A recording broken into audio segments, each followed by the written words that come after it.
टिके साउंड रे कोन हाँ हाँ हाँ आपण को भी मारा पीटा करिसंते हाँ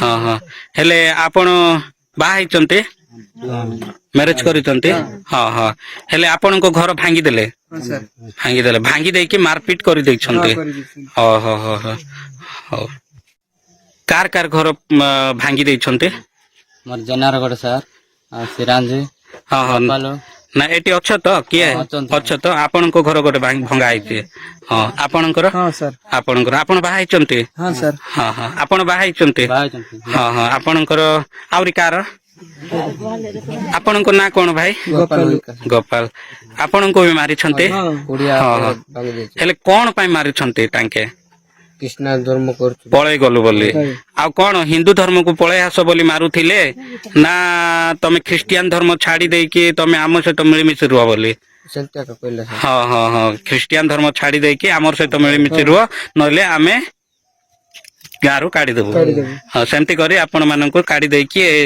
बण को पठे दैतंते अच्छा एबे आपण माननकु कोन कहउछंती से माने मारी देबो हानि देबो कोन कहउछंती के कहउछंती हेले सेटा एबे भी मध्य से माने मारबा ऊपर अछंती अछंती हेले कोन तो आपणकर विश्वास कोन थिला कोन न रिकॉर्डिंग कला हम कहबु नाही जा सुनबु मन ता सुनो देखंतो आमे देखेबु समाज को कोन देखेबु कोन तो आमे न्यूज रे कोन देखेबु जा तबे रिकॉर्डिंग कर चार सब करो हई भाई जा कोइ बाटे तबे रिकॉर्डिंग करला हम किछि कहबु नाही तोमर बाटे तमे जबो हमर बाटे हम रहबु हैला हेले गणमाध्यम को आपण किछि कहबा पई चाहू नांते जा कहउछंती समस्त प्रभु जीशु ख्रीष्ट मधुमय नाम आंतरिक नमस्कार ख्रीष्ट प्रिय भाई और भौणी मैंने आज भिडियो आम आलोचना करवा कोरापुट जिला विषय जो जगह को बहुत बड़ ताड़ना घटी जाइए किसी वर्ष पूर्व सेमती आउ ताड़ना घटी कोरापुट जिले में जो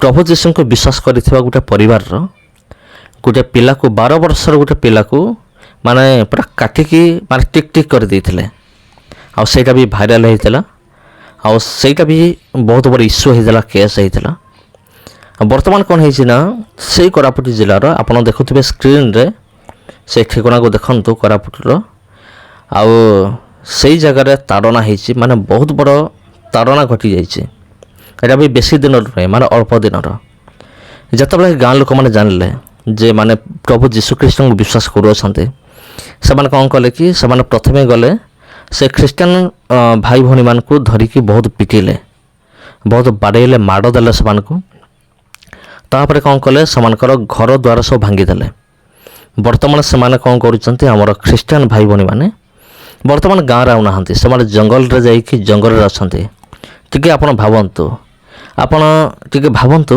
जे से माने को भली परिस्थिति रे थिबे माने खरा रे वर्षा खाइकी माने को भली अवस्था रे से माने थिबे आपण टिके चिंता करंतु तबे प्रिय बंधु कोन आपण प्रार्थना करंतु विशेष करिकी जने आमर ख्रीस्टान भाई भी अछंती से वीडियो करथिले जाइकी ख्रीस्टान के नहीं मुझे कहीपर ना किंतु जना पड़ी ख्रीस्टान बोले जैकि वीडियो करथिले समान बयान नहीं आउे से पाख भी जाइए जो मैंने कि घर भांगी थे से पचरा जाइए तबे प्रिय बंधुगण से कौन से राजी नथिले जे आम कैमेरा सामने किसी कहबू बोली से बारंबार कहते कैमेरा बंद कर ना आम किसी कहबू ना तबे ख्रीष्ट प्रिय भाई और भौणी मैंने विशेषकर मुझे आपको अनुरोध करे जदि आप कोरापुट जिलार मो वीडियो देखुंत जदि आपण जदि सही ताड़ना प्राप्त भाई भौणी मैंने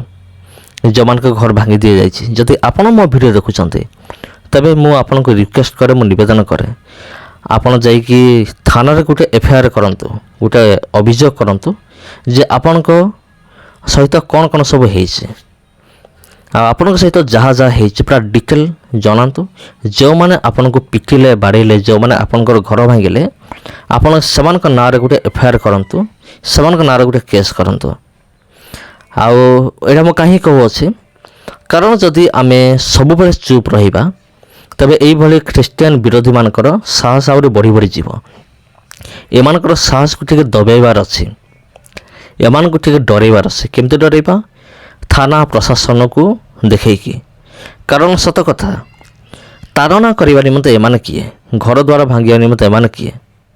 ଯଦି ପ୍ରକୃତ ଧର୍ମ ପରିବର୍ତ୍ତନ ହେଉଛି ତାହେଲେ ସେମାନେ ଯାଇ କେସ୍ କରିପାରିଥାନ୍ତେ। ଯଦି କୌଣସି ଖ୍ରୀଷ୍ଟିଆନ ବିରୋଧୀ ସେହି ଅଞ୍ଚଳର ମୋ ଭିଡ଼ିଓ ଦେଖୁଛ, ତେବେ ମୁଁ ତୁମକୁ ଗୋଟେ ଚେତାବନୀ ଦେଉଛି। ଆଉ ଚେତାବନୀ କ'ଣ? ଯେ ଆଇନକୁ ହାତକୁ ନିଅ ନାହିଁ। ଖବରଦାର କହିଦେଉଛି, ଆଇନକୁ ହାତକୁ ନିଅ ନାହିଁ, ନହେଲେ ବହୁତ ପସ୍ତେଇବ। ମୁଁ କହିଦେଉଛି, ଆଇନକୁ ହାତକୁ ନିଅ ନାହିଁ। ତୁମେ କିଏ ଆଇନକୁ ହାତକୁ ନେବା ପାଇଁ? କ'ଣ ଥାନା ନାହିଁ, ପ୍ରଶାସନ ନାହିଁ, ଦେଶର ଆଇନ ନାହିଁ? ତୁମେ ଯାଇକି ଥାନାରେ କେସ୍ କରିପାରିଥାନ୍ତ ଯେ ଏଇ ଲୋକମାନେ ଧର୍ମ ପରିବର୍ତ୍ତନ କରାଉଛନ୍ତି। ତେବେ ଆଇନ କ'ଣ କରିଥାନ୍ତା? ଆକ୍ସନ୍ ନେଇଥାନ୍ତା। ତେବେ ତୁମେ ଆଇନକୁ ହାତକୁ ନେବ, ଘର ଦ୍ୱାର ଭାଙ୍ଗିଦେବ। କିନ୍ତୁ ତୁମର ଭାଗ୍ୟ ଭଲ ଯେ ସେମାନେ ନିରୀହ, ଆଉ ସେମାନେ ଶିକ୍ଷାରେ ଟିକେ କମ୍, ମୋତେ ଏମିତି ଲାଗୁଛି। ଆଉ ଯେହେତୁ ସେମାନେ ଜାଣିନାହାନ୍ତି ନିଜର ଅଧିକାର ବିଷୟରେ, ସମ୍ବିଧାନର 25 ଧାରାରେ ଯେଉଁ ଅଧିକାର ଦିଆଯାଇଛି ସେମାନେ ଜାଣିନାହାନ୍ତି ବୋଲି ତୁମେ ଏତେ ଉଡ଼ୁଛ। ବୁଝିପାରିଲ କି ନାହିଁ? ତେଣୁ ବଦଳି ଯାଅ, ସୁଧୁରି ଯାଅ, ଆଉ ଥାନାରେ ଯାଇକି ସରେଣ୍ଡର କର। ହଁ, ଆମେ ଏମିତି କରିଛୁ। ତେବେ ସମସ୍ତଙ୍କୁ ପ୍ରଭୁ ଯୀଶୁଙ୍କର ମଧୁମୟ ନାମରେ ଆନ୍ତରିକ ନମସ୍କାର। ଆଉ ଏ ଘଟଣାକୁ ଦେଖିକି ଆପଣ କ'ଣ ଭାବୁଛନ୍ତି? ଆପଣ କ'ଣ ମୋ ସହିତ ଏକମତ? ଯଦି ଏକମତ, ଆପଣ କମେଣ୍ଟ କରନ୍ତୁ, କମେଣ୍ଟରେ ଟାଇପ୍ କରନ୍ତୁ ଆମେର କିମ୍ବା ପ୍ରେସ୍ ଦ ଲର୍ଡ, ଯାହା କିଛି ଲେଖିପାରିବେ ଆପଣ ଲେଖନ୍ତୁ। ତେବେ ସମସ୍ତଙ୍କୁ ପ୍ରଭୁ ଯୀଶୁଙ୍କର ମଧୁମୟ ନାମରେ ଆନ୍ତରିକ ନମସ୍କାର। ଆଉ ଆଜି ପାଇଁ ଏତିକି। ପୁଣି ଦେଖା ହେବ ଆପଣଙ୍କ ସହିତ ଆଉ ଗୋଟେ ଭିଡ଼ିଓରେ, ଆଉ ଗୋଟେ ଅଧ୍ୟାୟରେ। ନମସ୍କାର। ଦେଖନ୍ତୁ, ଏଇ ମା ମାନଙ୍କୁ, ଭାଇମାନଙ୍କୁ ଯେପରି ଦୁର୍ନୀତି ଅତ୍ୟାଚାର କରିକି ଗୋଟେ ଖ୍ରୀଷ୍ଟ ଧର୍ମକୁ ଗଲେ ବୋଲି ମାରିକି ଆଜି ଜଙ୍ଗଲ ପାହାଡ଼ ଉପରକୁ ଖେଦି ଦେଇଛନ୍ତି। ସେମାନଙ୍କର ପ୍ରାଣ ବଞ୍ଚାଇବା ପାଇଁ ବୋଲି ସେମାନେ ନିଜ ପାଇଁ ନିଜେ ଡରିକି ଜଙ୍ଗଲକୁ ଲୁଚିବା ପାଇଁ ପଳାଇ ଆସିଛନ୍ତି। ଦେଖନ୍ତୁ, ଏପରି ପରିସ୍ଥିତିରେ ଏଇ ବର୍ଷା କାଳରେ ଏମାନେ ଦିନ ବିତାଉଛନ୍ତି। ଦେଖନ୍ତୁ ଯେଉଁ ପ୍ରକାର ବଣରେ ଅଛନ୍ତି। ଆଉ ଏ କୁଡ଼ିଆ ମଧ୍ୟ ଦେଖନ୍ତୁ, ଏ କୁଡ଼ିଆ ମଧ୍ୟ ଭାଙ୍ଗି ଦେଇଛନ୍ତି। ଗାଁର ଘର ଯାହା ଭାଙ୍ଗିଦେଲେ ତ ଭାଙ୍ଗିଦେଲେ, କିନ୍ତୁ ଶେଷରେ ଜଙ୍ଗଲର କୁଡ଼ିଆ ମଧ୍ୟ ଛାଡ଼ି ନାହାନ୍ତି। ସେଇ ପ୍ରକାର ନିର୍ଧୁମ ମାଡ଼ ମାରିକି ଏମାନଙ୍କୁ ପଠା ଦିଆଯାଇଛି। ଏବେ ଭାବନ୍ତୁ, ଏମାନେ ଯିବେ କୁଆଡ଼େ? ନା ଆମ ଭାରତର ନ୍ୟାୟପାଳିକା ଏମାନଙ୍କୁ ଭରସା କିଛି ଦେବ ନା କି? ଆମର ତ ଯାହା କିଛି ଜାଣିଛୁ, ସମ୍ବିଧାନର ଆର୍ଟିକଲ 25ରୁ 28 ପର୍ଯ୍ୟନ୍ତ ଆମେ ମାନେ ଜାଣୁ କି ଯେ ସମସ୍ତଙ୍କୁ ସମାନ ଅଧିକାର ମିଳିଛି ବୋଲି ଆମେ ଜାଣୁ। ହେଲେ ଏହିପରି ଦୁର୍ନୀତି କାହିଁକି ହେଉଛି? ଏଇ ପର୍ଯ୍ୟନ୍ତ, କାଲିର ଘଟଣା ଏଇଟା, ଏଇ ପର୍ଯ୍ୟନ୍ତ ପ୍ରଶାସନ ଏ ଯାଏଁ ଦୃଷ୍ଟିପାତ କରିନାହାନ୍ତି। ଏମାନଙ୍କୁ ଏପରି ହଇରାଣ ରଖିଛନ୍ତି। ନା ଏମାନେ ଖାଇଲେ, ନା ପିଇଲେ, ନା କ'ଣ କରିଛନ୍ତି ତାଙ୍କୁ ବି ଜଣା ନାହିଁ। ହେଲେ ଏମାନଙ୍କୁ ନିର୍ଧୁମ ମାଡ଼ ମାରିକି ଆଜି ଏପଟ ପୁରା ଗାଁ ଏପଟ ଅଛି, କେତେ ପାହାଡ଼ ଉପରେ ଏମାନେ ଚଢ଼ିଛନ୍ତି। ପୁରା ଗାଁ ଦେଖା ତ ଯାଉନାହିଁ, ଗଛ ଖୁଣ୍ଟ ଅଛି। ସେମିତି ପୁରା ଉପରକୁ ଚଢ଼ିକି ଏମାନଙ୍କର ଜୀବନକୁ ଅତିବାହିତ କରିଛନ୍ତି। ଦୟାକରି ପ୍ରଶାସନ ଯଥା ଶୀଘ୍ର ଏମାନଙ୍କୁ ନ୍ୟାୟ ଦିଅନ୍ତୁ ଏବଂ ଯେଉଁମାନେ ଅତ୍ୟାଚାର ଦୁର୍ନୀତି କରିଛନ୍ତି ସେମାନଙ୍କୁ ବି ମଧ୍ୟ ଉଚିତ ଜବାବ ନିହାତି ମିଳିବା ଦରକାର।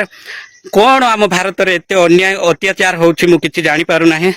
ଏଇଟା କ'ଣ ପ୍ରଶାସନ ଶୋଇପଡ଼ିଛନ୍ତି ନା କ'ଣ ଏ ଯାଏ ଜାଣିନାହାନ୍ତି? କାଲିର ଘଟଣା, କାଲି ରାତିରେ ଯେଉଁ ପ୍ରକାର ନିର୍ଧୁମ ମାଡ଼ ମାରିକି ପଠେଇଛନ୍ତି ବୋଲିକି ଆମେ ଶୁଣୁଛୁ। ଆଉ ଶେଷରେ ଆପଣମାନେ ଦେଖିଲେ ସେଇଠି ଯେତେବେଳେ ବାଇଟ୍ ନେବା ବେଳେ ବି ମଧ୍ୟ ଗଣମାଧ୍ୟମକୁ ବି ମଧ୍ୟ ସେମାନେ ଡରୁନାହାନ୍ତି। ଦୟାକରି ଏମାନଙ୍କୁ କାର୍ଯ୍ୟ ଅନୁଷ୍ଠାନ ଗ୍ରହଣ କରାଯାଉ। ଭାଇ, ଆପଣଙ୍କ ନାଁ କ'ଣ? ଟିକେ ସାଉଣ୍ଡରେ କୁହନ୍ତୁ। ହଁ ହଁ ହଁ, ଆପଣଙ୍କୁ ବି ମାରପିଟା କରିଛନ୍ତି? ହଁ ହଁ, ହେଲେ ଆପଣ ବାହା ହେଇଛନ୍ତି? ମ୍ୟାରେଜ କରିଛନ୍ତି? ହଁ ହଁ, ହେଲେ ଆପଣଙ୍କ ଘର ଭାଙ୍ଗିଦେଲେ? ଭାଙ୍ଗି ଦେଇକି ମାରପିଟ କରିଦେଇଛନ୍ତି? ହଉ ହଉ ହଉ ହଉ ହଉ। କାର କାର ଘର ଭାଙ୍ଗି ଦେଇଛନ୍ତି?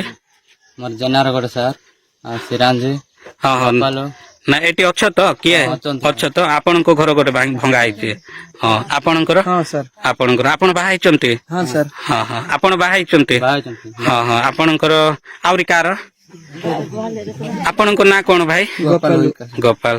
ଆପଣଙ୍କୁ ବି ମାରିଛନ୍ତି? ହଁ ହଁ, ହେଲେ କ'ଣ ପାଇଁ ମାରିଛନ୍ତି ତାଙ୍କେ? ଖ୍ରୀଷ୍ଟିଆନ ଧର୍ମ କରୁଛୁ। ପଳେଇ ଗଲୁ ବୋଲି ଆଉ କଣ ହିନ୍ଦୁ ଧର୍ମକୁ ପଳେଇ ଆସ ବୋଲି ମାରୁଥିଲେ ନା ତମେ ଖ୍ରୀଷ୍ଟିଆନ ଧର୍ମ ଛାଡି ଦେଇକି ତମେ ଆମ ସହିତ ମିଳିମିଶି ରୁହ ବୋଲି? ସେମିତି ଏକା କହିଲେ ସାର୍। ହଁ ହଁ ହଁ ଖ୍ରୀଷ୍ଟିଆନ ଧର୍ମ ଛାଡି ଦେଇକି ଆମର ସହିତ ମିଳିମିଶି ରୁହ, ନହେଲେ ଆମେ ଗାଁରୁ କାଢିଦେବୁ। ହଁ ସେମିତି କରି ଆପଣ ମାନଙ୍କୁ କାଢି ଦେଇକି ବଣକୁ ପଠେଇ ଦେଇଛନ୍ତି। ଆଚ୍ଛା, ଏବେ ଆପଣ ମାନଙ୍କୁ କଣ କହୁଛନ୍ତି ସେମାନେ? ମାରିଦେବୁ, ହାଣିଦେବୁ କଣ କହୁଛନ୍ତି କି? କହୁଛନ୍ତି ହେଲେ ସେଟା ଏବେ ବି ମଧ୍ୟ ସେମାନେ ମାରିବା ଉପରେ ଅଛନ୍ତି। ହେଲେ ଆପଣ ମାନେ କଣ ନିଜ ଜୀବନକୁ କଣ କହିବା ପାଇଁ ଚାହୁଁଛନ୍ତି? ନିଜ ଜୀବନକୁ ସୁରକ୍ଷିତ ଭାବରେ ରଖିବା ପାଇଁ ଚାହୁଁଛନ୍ତି, ଭୟରେ ଅଛନ୍ତି। ଭୟରେ ଆପଣ ଗାଁର ଜାଣିନେ କି? ଜାନି। ହେଲେ ଆପଣଙ୍କ ନାଁ ଟିକେ କୁହନ୍ତୁ। ମୋର ନାମ ମୁତିଲା ହରକା। ମୁତିଲା ହରକା, ଧନ୍ୟବାଦ।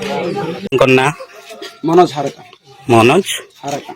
ହାରାକା ହାରାକା। ଏ ଗାଁର ନା କଣ ଆଜ୍ଞା? ଅଣ୍ଟାମଡ଼ା। ଅଣ୍ଟାମେଡ଼ା।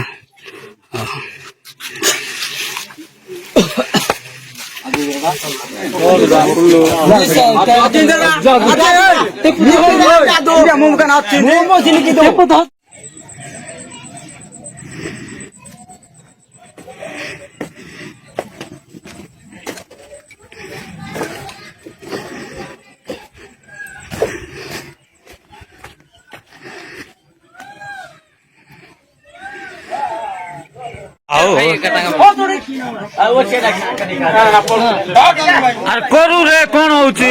ଭାଇ ଯୋଉଟା ଭୁଲ ସେଟା ଭୁଲ ଆକା କହିବେ ଲୋକ, ଯୋଉଟା ଠିକ ସେଟା ଠିକ ଆକା। ଏବେ ଏଠି କେତେ ଲୋକ ଠିକ ବୋଲି କହୁଛ, ଠିକ ଆକା କହୁଛ ନା? ସେଟା ନାଇଁ, ଆମର କର୍ତ୍ତବ୍ୟ, ଆମକୁ ଏଟା ଅଧିକାର ଦିଆଗଲା, ଆମେ କରୁଛୁ। ସେଠୁ ଡାକିକିରି ପଚାର। ହେଲେ ହେଲେ ଆଜ୍ଞା ଶୁଣନ୍ତୁ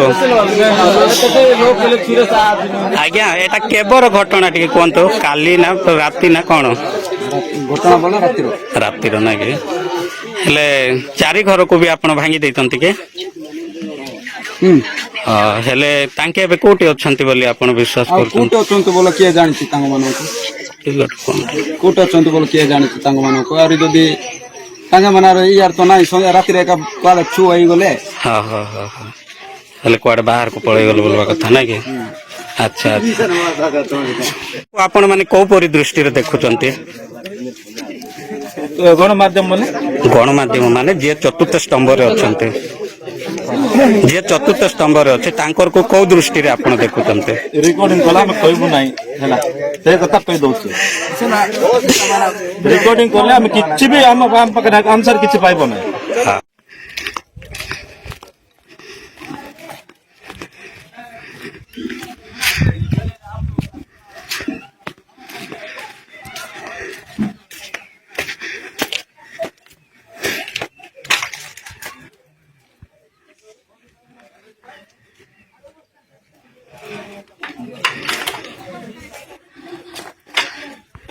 ହଉ, ହେଲେ କୁହନ୍ତୁ ଆପଣଙ୍କର ବିଶ୍ୱାସ କଣ ଥିଲା, କଣ ନଥିଲା? ରେକର୍ଡିଂ କଲେ ଆମେ କହିବୁ ନାହିଁ, ଯାହା ଶୁଣିବୁ ମନେ ଇଚ୍ଛା ଶୁଣ। ଦେଖନ୍ତୁ ଆମେ ଦେଖେଇବୁ ସମାଜକୁ, କଣ ଦେଖେଇବୁ କୁହନ୍ତୁ?